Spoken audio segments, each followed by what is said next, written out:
Hey guys, gizmoddict here, and today I have a very exclusive unboxing for you. So as you all know, Samsung announced three phones recently, the S20, the S20 Plus and the S20 Ultra. So today I'm gonna unbox the Galaxy S20 Ultra, and this is not the Indian variant that you're gonna get very soon. This is the international variant which supports 5G and it runs on Qualcomm Snapdragon 865. So Samsung actually has made two variants. There is the Exynos variant that you're gonna get in India, which is gonna be on 4G, and then you have the international variant which is on 5G and has the Snapdragon 865. So the S20 Ultra sales are gonna start in India very soon. It's not been sold in India yet, plus you're never gonna get this variant in India. So this is actually one of the first unboxings of the Galaxy S20 Ultra in India. So without wasting any more time, let's get started. But if you guys are watching my channel for the first time, you know what to do. Please press the red subscribe button and press the bell icon so that you're notified every time I upload a new video. On that note, let me get started with the unboxing of this phone. First, let's take a look at the box of the Galaxy S20 Ultra, and as you can see, the phone comes in a very simple box that you've seen with any other Samsung phone.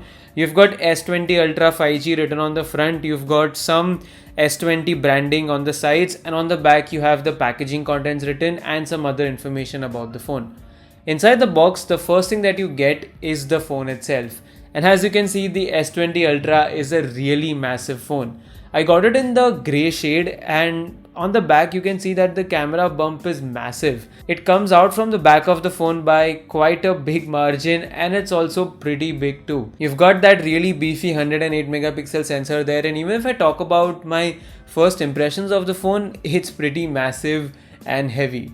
But anyways, I'm gonna keep it to the side for now. We'll come back to it later on. As of now, let's just look at everything else that we have inside. So apart from the Galaxy S20, you've got a power adapter which is a 45 watt adapter.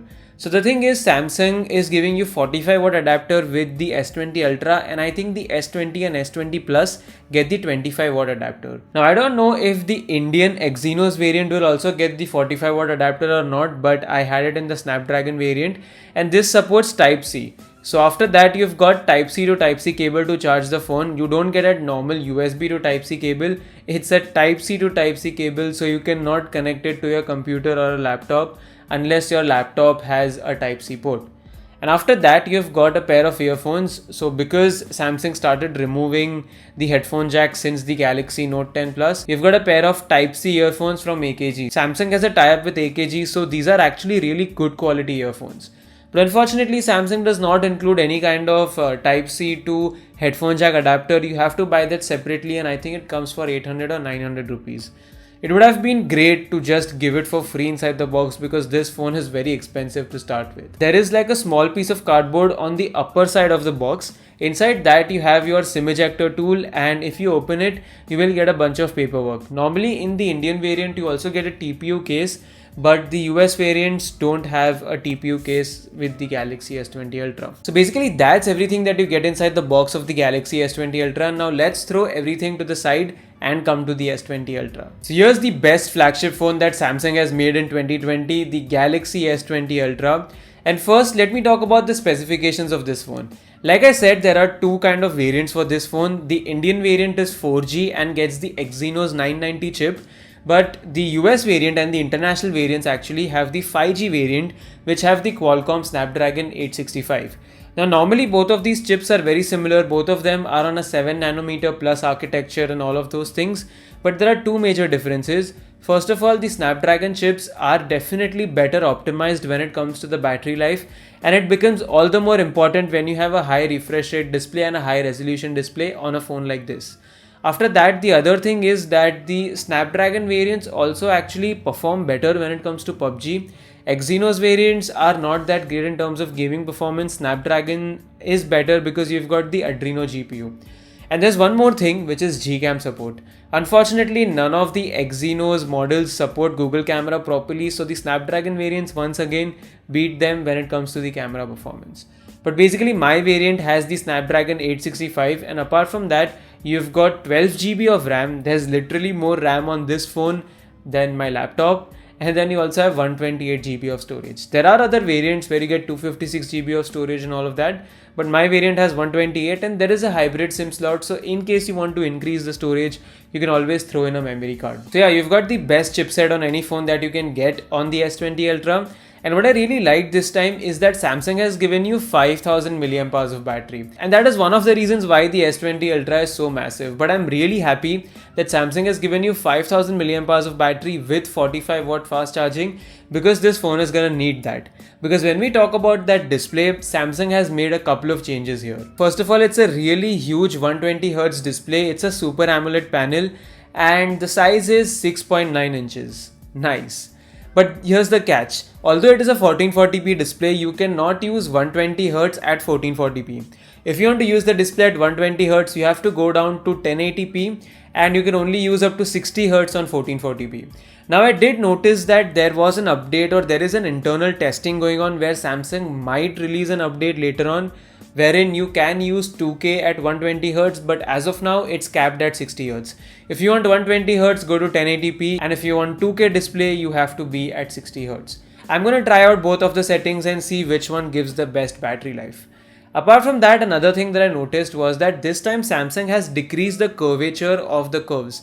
As you know, Samsung Galaxy S and the Note lineup is very famous for the curved display, but this time around Samsung has decreased the curves a bit on the waterfall display, and I really like it because those curves were really annoying. Plus they made the display really slippery and fragile, so a lot of people used to break their displays. I like this design more, and because it's a 6.9 inch display, it's a massive display, and Samsung makes one of the best displays out there. So this is one of the best displays on any smartphone right now, no complaints with that, and you're gonna really enjoy it because you also have stereo speakers. The only thing that I miss is the headphone jack on this phone, but then headphone jack is being cut down from every other flagship phone these days, so I don't think you can really complain about it that much. But yeah, really amazing display, and apart from that, the overall design and the build quality of this phone is also great. It's a massive phone, it's very heavy because Samsung has used the right materials. You've got the Gorilla Glass 6 on the front, Gorilla Glass 6 on the back, you've got an aluminum frame, so all in all it's a very rich and a really nicely made phone. It feels really nice in the hand. It's worth that extra money that you've spent on this phone, and I've got no complaints with the build quality. The only thing is that if you like compact phones, you might like the S20 or the S20 Plus. Here you can see the Galaxy S20 in front of the S20 Ultra and it looks so tiny. So if you've got small hands or you just hate super big phones, don't go with the S20 Ultra. It's actually even a little bit bigger than the iPhone 11 Pro Max. So do make sure that you test this phone out first, you use it to get the hang of it. Otherwise, it might just be inconvenient for a lot of people. But I really like it. I am all in for phones with big displays. Apart from the display, the next big thing that everyone's excited about on this phone are the cameras. And here, as you can see, you've got a huge camera bump, and the camera setup is just very crazy on the S20 Ultra. The first sensor that you have on this phone, the main sensor, is the 108 megapixel large Samsung sensor, and this one can do, I think, up to 100x hybrid zoom. So 100x is kind of pointless, it's kind of a gimmick, but you can get some really good shots at 10x or 30x or something like that. So this sensor does nona binning or something like that. It combines 9 images into one, and by default it's gonna shoot at 12 megapixels. So it's gonna give you amazing low light performance and all of that. And basically this is slightly different from the 108 megapixel sensor that you have on the Mi Note 10. So the Mi Note 10 sensor is a slightly lower sensor. It does quad pixel binning. This one does nona binning, so 9 pixels are being combined into one large pixel. So there is a little bit of difference, but I will definitely compare these two sensors. Apart from that, the second sensor that you have is a 48 megapixel telephoto lens. Normally when we talk about telephoto lens, the thing is there is like 16 megapixel, 12 megapixel, 8 megapixel telephoto lens. But this guy packs in a 48 megapixel telephoto lens. It, I think, is a 10x lens. It supports 10x hybrid zoom or something. And I think it's just crazy. 48 megapixel on a telephoto lens is absolutely insane. And I think coupled with the 108 megapixel sensor, you can do 30x to 100x zoom. So there is software and hardware involved to give you that level of zoom. We'll definitely test this out in the future videos, and these two sensors actually also have optical image stabilization. So you're gonna get really stable videos. Then if we talk about the wide angle lens, it's a 12 megapixel lens, very similar to what we have seen on the S20 and the S20 Plus. And then finally you have got a depth sensor, I think for portrait mode and things like that.